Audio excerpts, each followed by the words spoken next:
क्या आप जानते हैं महाभारत का सबसे शक्तिशाली योद्धा महारथी कर्ण जन्म से ही कवच और कुंडल लेकर पैदा हुआ था। लेकिन सवाल ये है उसका जन्म आखिर हुआ कैसे था? एक कुंवारी स्त्री ने कैसे उसे जन्म दिया और क्यों उसे जन्म लेते ही नदी में बहा दिया गया? कर्ण की ये कहानी सिर्फ एक योद्धा की कहानी नहीं बल्कि त्याग, दर्द और रहस्य से भरी एक ऐसी गाथा है जिसे सुनकर आपका दिल हिल जाएगा। तो आइए जानते हैं महारथी कर्ण के जन्म का वो अनसुना रहस्य। सूरसेन जो कि श्रेष्ठ यदुवंशी थे, उनके ही पुत्र थे वासुदेव जी जो कि श्री कृष्ण के पिता थे। सूरसेन जी और कुंती भोज में गहरी मित्रता थी। सूरसेन ने कुंती भोज को ये वचन दिया था कि उनकी जो भी पहली संतान होगी वो उनको भेंट कर देंगे। उनकी पहली संतान एक पुत्री हुई जिसका नाम पृथा रखा गया। वो अत्यंत रूपवान और स्वभाव से गंभीर थी। वचन का पालन करने हेतु सूरसेन ने अपनी पुत्री कुंती भोज को भेंट कर दी। अब पृथा कुंती भोज की पुत्री थी, इसलिए वो अब कुंती के नाम से जानी जाने लगी। कुंती भोज के यहाँ कुंती ब्रह्मचर्य का पालन करते हुए देवताओं का पूजन, नाम जप, आए हुए अतिथियों की सेवा, यही उनकी मुख्य दिनचर्या थी। अब कुंती किशोर अवस्था में प्रवेश ही की थी कि सदैव कठोर व्रत का पालन करने वाले, धर्म में सावधान, तपस्या के महान धनी ब्रह्म ऋषि दुर्वासा जी कुंती भोज के यहाँ पधारे। कुंती अतिथि सेवा में बहुत कुशल थी, वो इनकी सेवा में लग गई। दुर्वासा जी अत्यंत उग्र और क्रोधी स्वभाव के थे, पर कुंती ने सावधानी पूर्वक, बुद्धिमानी और कुशलता से ऐसी उनकी सेवा की कि वो प्रसन्न हो गए। बोले, पुत्री तुमने मुझे प्रसन्न कर लिया है, इसलिए मैं तुम्हें एक मंत्र देता हूँ। उन्होंने इसके प्रयोग की विधि बताई। बोले, ये वशीकरण मंत्र है, तुम जिस भी देवता को बुलाना चाहो इस मंत्र के प्रयोग से बुला सकती हो। दुर्वासा ऋषि के चले जाने के कुछ दिनों के बाद कुंती को बहुत ज्यादा उत्सुकता हुई। ये तो बहुत ही अद्भुत मंत्र है, जिस देवता को चाहूँ उसे बुला सकती हूँ। देखिए उनके कमरे में उगते हुए सूर्य की किरणें आ रही है। सोचने लगी, क्या इस मंत्र के प्रयोग से अगर सूर्य भगवान को बुलाऊं तो क्या वो आ जाएंगे? उसने उस मंत्र के लिए बताए गए पद्धति के द्वारा उस मंत्र का उच्चारण किया। मंत्र का प्रयोग करते ही भगवान सूर्य उनके कमरे में प्रकट हो गए। कुंती आश्चर्यचकित होकर उन्हें देखने लगी। भगवान सूर्य बोले, आपके बुलाने से मैं यहाँ प्रकट हुआ हूँ, बोलो क्या चाहती हो? कुंती जी बोली,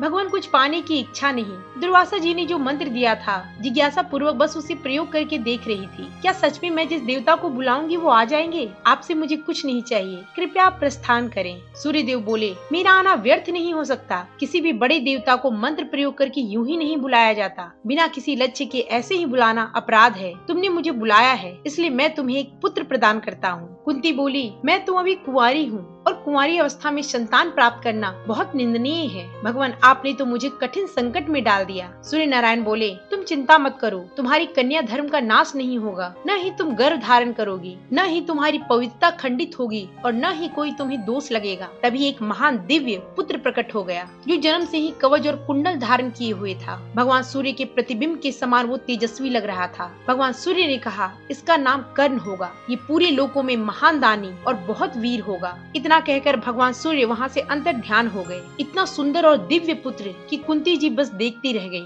पर वो सोचने लगी, किसी को मैं बता भी नहीं सकती कि ये मेरा पुत्र है। बहुत देर तक सोचने के बाद वो इस निर्णय पर पहुंची कि मैं इस पुत्र को अपने साथ नहीं रख सकती। लकड़ी की एक टोकरी जो कि पानी में डूबे न, उसे सुंदर से सजाकर कर्ण को उसमें सुला दी और चुपके से उसे ले जाकर नदी में प्रवाहित कर दी, इस भाव से कि किसी की नजर उस पर पड़ेगी तो वो उसे उठा लेगा। अधिरथ नाम के एक सूत जल में खड़े होकर पुत्र की प्राप्ति के लिए मंत्र जाप कर रहे थे, क्योंकि उनके कोई पुत्र नहीं थे। तभी उन्हें एक बच्चे के रोने की आवाज आई। सामने जाकर देखे इतना तेजस्वी रूपवान बालक। विचार करने लगे, भगवान ने मेरी तपस्या से प्रसन्न होकर ही ये बालक दिया है। घर लेकर गए तो पत्नी बहुत प्रसन्न हुई। अधिरथ ने ये घोषणा कर दी कि ये मेरा बालक है। कवच और कुंडल के साथ होने के कारण उसका नाम वसुसेन रखा। जैसे जैसे कर्ण बड़े होने लगे, अस्त्र विद्या में उनकी प्रवीणता बढ़ती गई। उपासना में उनकी ऐसी धैर्यता थी कि बाल्य अवस्था से ही सूर्योदय के समय से कमर के ऊपर जल में खड़े हो जाते और जब तक सूर्य की किरण पीठ पर नहीं चली जाए दोनों हाथ उठाकर हाथ जोड़े मंत्र उच्चारण करते रहते।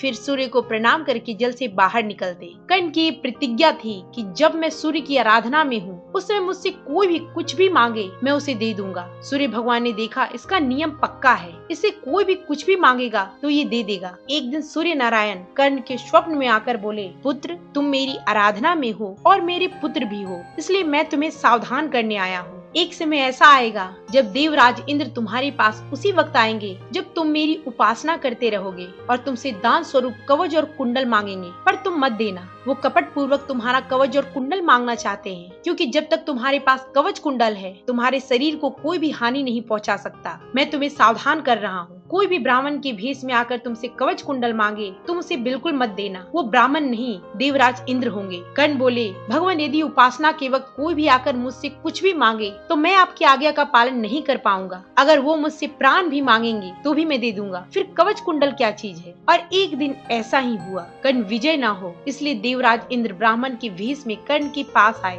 उस समय कर्ण सूर्य भगवान की उपासना में थे। कर्ण बोले, कहिए ब्राह्मण क्या चाहते हैं। इंद्रदेव बोले, जो जन्म के साथ कवच और कुंडल तुम्हारे पास है वो मुझे दे दो। कर्ण ने एक बार भी नहीं सोचा, अपने शरीर से उधेड़ कर पल भर में कवच और कुंडल देवराज इंद्र को दान कर दिए। इंद्रदेव मुस्कुराते हुए कवच और कुंडल अपने हाथों में लेकर बोले, मैंने तुम्हारी जैसा दानी आज तक नहीं देखा। तुम जानते हो कि मैं कौन हूँ, फिर भी तुमने ऐसा साहस का काम किया। मैं तुमसे बहुत प्रसन्न हूँ। तुम जो चाहो मुझसे मांग सकते हो। कर्ण बोले, भगवान मैं जानता हूँ आपके पास एक ऐसा वाहन है जिसे अगर किसी के ऊपर भी चला दिया जाए तो उसका नष्ट होना निश्चित है। देवता, असुर, गंधर्व, मनुष्य, नाग, राक्षस जिसके ऊपर भी उसका संधान कर दिया जाए वो बच नहीं सकता। भगवान मुझे वही शक्ति दे दो। इंद्रदेव ने उन्हें वो वाहन प्रदान किया। कर्ण ने जो काम किया था अमोघ था। अपने शरीर से उधेड़ कर कवच और कुंडल देना, ऐसा साहस कोई नहीं कर सकता था। इसी अद्भुत साहसी कार्य के कारण उनका नाम कर्ण पड़ा। आज की वीडियो में इतना ही। आगे की चर्चा हम अगले भाग में करेंगे। तब तक के लिए इजाजत दीजिए। राधे राधे।